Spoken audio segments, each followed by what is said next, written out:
श्रीमन्नारायण नारायण हरि हरि ओम। श्रीमन्नारायण नारायण हरि हरि ओम। श्रीमन्नारायण नारायण हरि हरि ओम। गोपियाँ कह रही हैं कि कथा तो अमृत के समान है, लेकिन मुझे अमृत से कुछ लेना देना नहीं। अमरता भोग देगा न, हमें तो केवल कृष्ण भगवान की कथा से प्रेम है, हमें अमृत से लेना देना नहीं।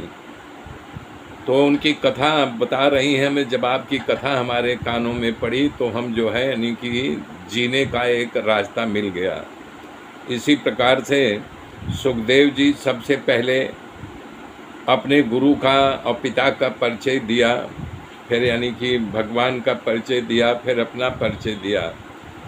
कह रहे हैं अपने सामने जो पिताजी बैठे थे उन्होंने बताया कि द्वापर युग के अंत में इनसे मैंने ये भागवत की कथा सुनी और आत्मसात किया। यही हमारे गुरु हैं, यही देने वाले कथा हैं। अपने गुरु और पिता दोनों का परिचय दिया। कह रहे हैं हमारी निष्ठा अब भी निर्गुण में है, यानी सगुण से मेरा कोई लीला लेना देना नहीं है, परंतु कृष्ण की कथा जो है हमारे दिल को अपनी ओर आकर्षित कर लिया। और यही सूत जी कह रहे हैं योगी नाम मनः आकर्षति इद कृष्ण। जो योगियों के दिल को अपनी ओर आकर्षित कर लेता है वही तो कृष्ण है। सुखदेव जी ने कहा कि हे राजा, मेरे जैसा निर्गुणी भी इस कथा को करने के लिए उत्सुक है। तुम कृष्ण के परम भक्त हो, तुम्हारा उनके चरणों में खूब अनुराग मैं अच्छी तरह जानता हूँ। हे राजा, इस लोक में सुख और परलोक की गति या मोक्ष की प्राप्ति करनी हो तो योग संपन्न सिद्ध ज्ञानी पुरुष के लिए सर्वशास्त्रों का निर्णय है कि भगवान कृष्ण का कीर्तन करें। तुम्हारे पास बहुत समय है राजन, अभी 7 दिन है, तुम अपना कल्याण करने के लिए तैयार हो जाओ। असावधान पुरुष जिसकी आयु लंबी हो, अगर वो सावधान नहीं है तो उसको मोक्ष की प्राप्ति नहीं होती है। भगवान का ज्ञान पूर्वक 2 घड़ी भी श्रेष्ठ है। हे राजा, तुमसे मैं खड़वांग राजा की एक पुरातन कथा करता हूँ।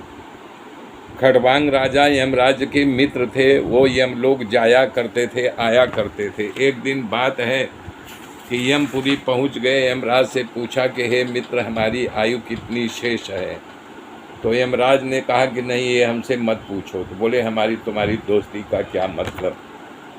तो उन्होंने कहा तुम्हारी आयु 2 घड़ी, 2 घड़ी मतलब 48 मिनट शेष है। ये सुनकर के खड़वांग तुरंत पृथ्वी पर वापस आए और तमाम प्रकार की आसक्ति को छोड़ करके घर परिवार, पुत्र पत्नी, नाते रिश्तेदार, राजपाट, धन दौलत सब छोड़ दिए और ध्यान लगा करके प्रभु में मग्न हो गए।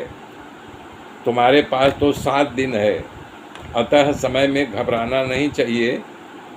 अंत समय में जो घबराता है, विचलित हो जाता है तो उसको मोक्ष की प्राप्ति नहीं होती है। इसलिए मन को असंख्य शरीर के साथ संबंध रखने वाली प्रत्येक ममता को, चाहे जो हो, उसको त्याग दो और बुद्धि पूर्वक कर्म की आसनाओं से चंचल बने मन को विचार शून्य कर दो। जब मन तुम्हारे वश में हो जाएगा तो विचार शून्यता अपने आप आ जाएगी। जब विचार शून्य मन बन जाएगा तो आपका अनुराग भगवान के श्री चरणों में हो जाएगा। बार बार बता रहे हैं कि भगवान के चरणों में अनुराग होना चाहिए। हे राजन, ऐसी अवस्था को प्राप्त करने के बाद मन भगवत प्रेम ही रमण करता है। बता रहे हैं, उदाहरण दे करके समझा रहे हैं।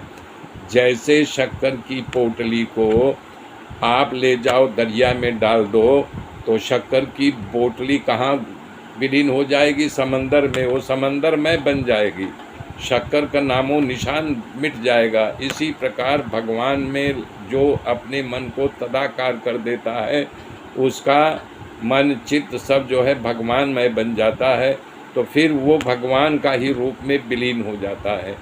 मेरे मित्रों, मेरे साथ जुड़े रहिए। आगे की गाथा फिर मैं कल जोड़ूंगा। तब तक के लिए जय श्री राम, जय श्री।